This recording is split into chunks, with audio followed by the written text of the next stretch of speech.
बेरोजगारों को बताया जा रहा है, लेकिन उन बेरोजगारों को ये बात की जानकारी नहीं है कि कर्मचारियों के पेंशन के आधार पर ही रोजगार खड़ा किया जा सकता है।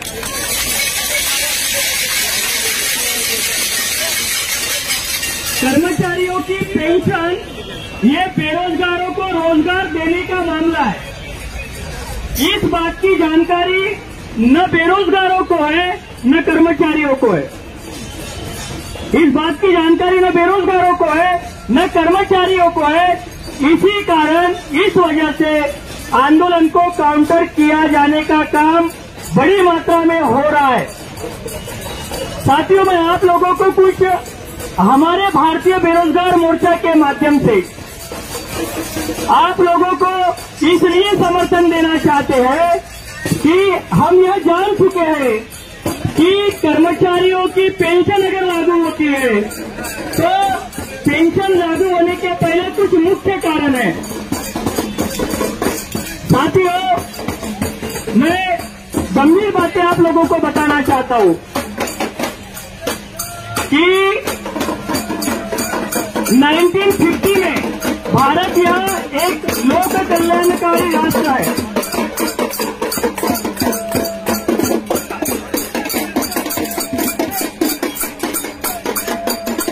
भारत यह लोक कल्याणकारी राष्ट्र है और इस लोक कल्याणकारी राष्ट्र में कर्मचारियों का भला होना चाहिए, उनका सेफगार्ड होना चाहिए, उनकी हर सुविधा की गारंटी होना चाहिए। इसीलिए संविधान में जो अधिकार है उसको सेफगार्ड के आधार पर 1950 में 2 नए कानून लाए गए। एक कानून का नाम था जीपीएफ और एक कानून का नाम है जीपीएस। ये जीपीएफ जो है इसको जनरल प्रोविडेंट फंड कहते हैं। अभी ये जीपीएफ जनरल प्रोविडेंट फंड के आधार पर जीपीएस है जिसे जनरल पेंशन स्कीम कहते हैं। अगर कर्मचारियों का कल्याण करना है और इन कानून को अगर लगाना है तो उसके लिए संविधान में कहा गया है कि जीपीएफ के माध्यम से कर्मचारियों के वेतन से 6% पैसा कपात किया जाना चाहिए। 6% अगर कर्मचारियों का पैसा कपात किया जाएगा तो ये भारत सरकार ने एक विभाग बनाया, उसका नाम है ईपीएफओ।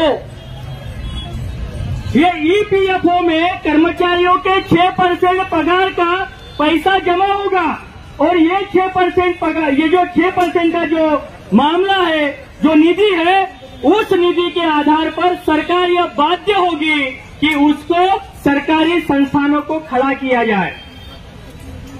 ऐसे लगभग भारत में 348 कंपनियों को खड़ा किया गया कर्मचारियों के डिविडेंड फंड के आधार पर, और वो कंपनियों में नौकरी करने के लिए रोजगार उपलब्ध किया जाएगा।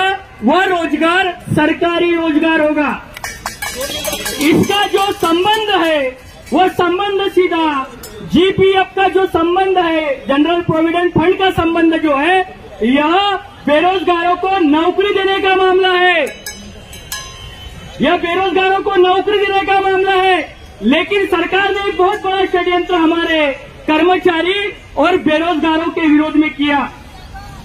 वो कौन सा षड्यंत्र है कि इन्होंने 1991 को जो संविधान ओबीसी को आर्टिकल 340 के माध्यम से 52% प्रतिनिधित्व देता है, वो 50 में दिया गया, लेकिन सरकार ने बदमाशी कर 92 में लागू किया। हम ओबीसी को 92 में मिला, लेकिन हमें 92 में मिलने के पहले ही सरकार ने 91 में एनडीए और यूपीए सरकार दोनों ने मिलकर नया एक कानून लाया। उस कानून का नाम है एलपीजी। ये एलपीजी का जो पी है, पी ने सारा सत्यानाश कर्मचारियों का भी किया और बेरोजगारों का भी किया। ये पी का मतलब होता है प्राइवेटाइजेशन। जो 348 कंपनियां सरकार ने कर्मचारियों के पैसों से जो वेतन का कपात है उसके आधार पर खड़ी की थी, और उस कंपनियों में जो रॉयल्टी होता है वो रॉयल्टी का पैसा कर्मचारियों को पेंशन के आधार पर मिलना चाहिए। ये पैसा सरकार के बाप का नहीं है, ये पैसा कर्मचारियों के वेतन में से कटा हुआ है, जो पेंशन का मामला है। और सरकार कहती है हमारे पास पैसा नहीं है कर्मचारियों को पेंशन देने के लिए। ये कर्मचारियों का पेंशन यह सरकार की बाप नहीं देती है, ये कर्मचारियों के डिविडेंड फंड में से जो पैसा गया उसका रॉयल्टी मिलने का अधिकार है। लेकिन वो रॉयल्टी तब मिलेगी, जब यह सरकारी संस्थान खड़े हो गए। लेकिन सरकार ने षड्यंत्र किया, कर्मचारियों को पेंशन नहीं मिलना चाहिए करके सारे कंपनियों को उद्योगपति के हाथ में बेच दिया। बेचने की वजह से क्या हुआ कि बेचने की वजह से कर्मचारियों की डिविडेंड फंड का जो पैसा है वो उद्योगपतियों को सरकार ने कंपनियां खरीदने के लिए दिया।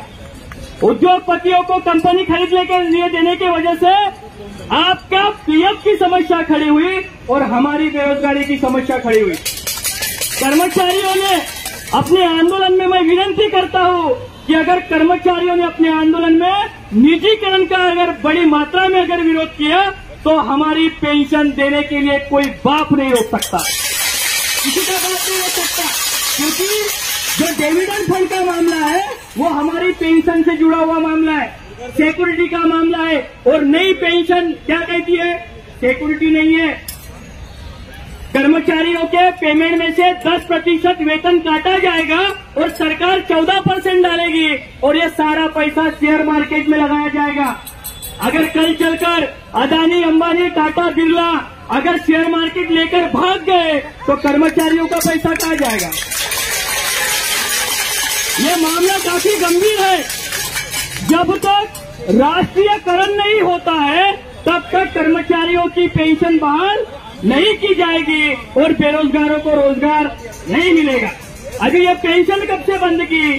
पेंशन 2005 में बंद की।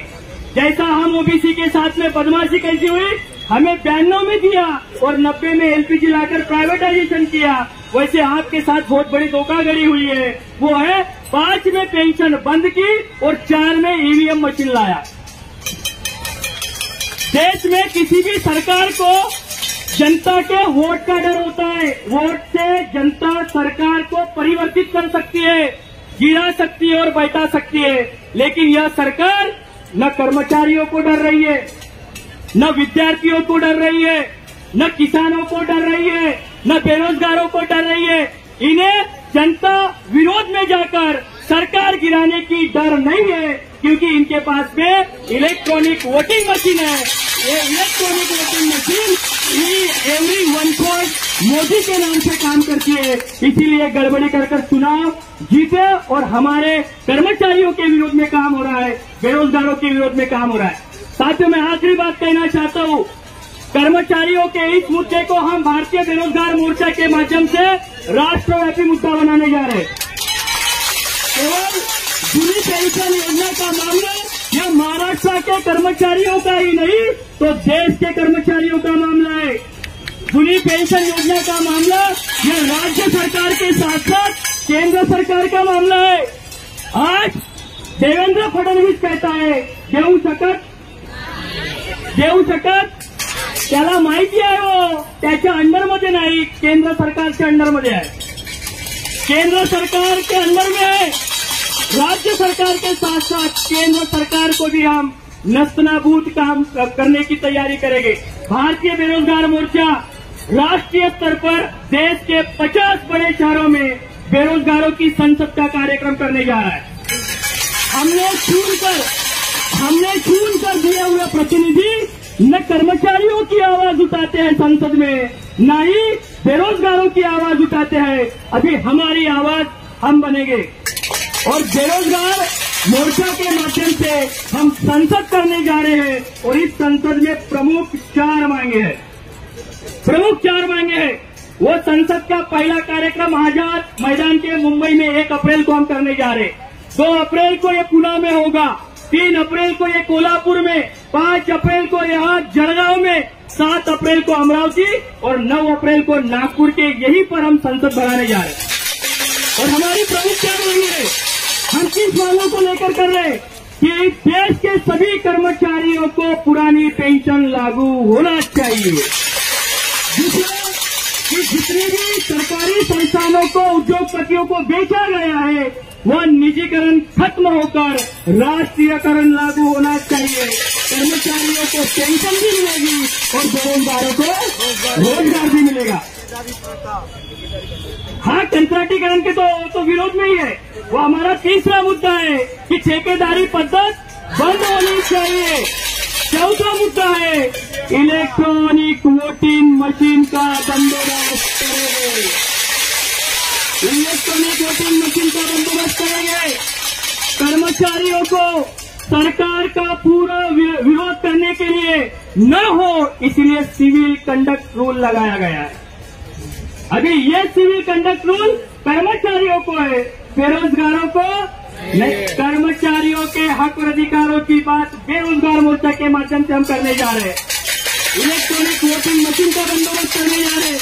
मेरी आप लोगों से विनती है कि निजीकरण यह पेंशन से जुड़ा हुआ मामला है और बेरोजगारी से जुड़ा हुआ मामला है और ईवीएम मशीन या हिटलरशाही से जुड़ा मामला है। ये दोनों मामले अगर खत्म होते हैं तो हमारी समस्या का समाधान होने से कोई नहीं हो सकता। ये महाराष्ट्र है, ये महाराष्ट्र है। मला बरं बोलता येत नाही, मी खरं बोलणारा माणूस आहे। तुम्ही टाळ्या वाजवा, हे माझं उद्देश नाही, खरी माहिती तुमच्यापर्यंत जाओ, हे माझं उद्देश है। वर्तमान में कर्मचारियों के सारे सिविल को, कर्मचारियों के सेफगार्ड को खत्म करने का काम किया जा रहा है।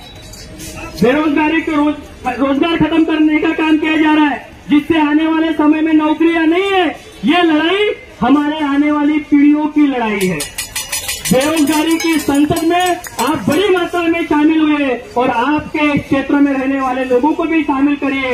यह महाराष्ट्र, यह फुले शाहू आंबेडकर की धरती है, महात्मा ज्योतिराव फुले की धरती है, छत्रपति शिवाजी महाराज की धरती है। इस धरती में जो क्रांति की आग लगती है तो पूरा देश जलता है। इस धरती में जो आग लगती है पूरा देश जलता है। मैं दावे के साथ कहना चाहता हूं, आपकी मेहनत पानी में नहीं जाएगी। इसकी समाधान करने के लिए देश जल उठेगा, अभी नहीं तो कभी नहीं। सारा मामला खत्म कर दिया है। इसीलिए साथियों, आप बड़ी मात्रा में सारी बातें ध्यान से आपने सुनी और मुझे भी आयोजकों ने अपनी बात यहाँ पर रखने का मौका दिया, उसके लिए मैं सभी का आभार व्यक्त करता हूँ। धन्यवाद। आप बेरोजगारों की संसद को बड़ी मात्रा में समर्थन दोगे क्योंकि आप बेरोजगारों का बैकबोन हो। बेरोजगारों का बैकबोन हो। बेरोजगार आपके हक की आवाज उठा रहा है, आपने उसको बड़ी मात्रा में सहयोग देना चाहिए। इसी के साथ मैं अपनी बात को यहाँ पे विराम देता हूँ। जय भारत, जय संविधान।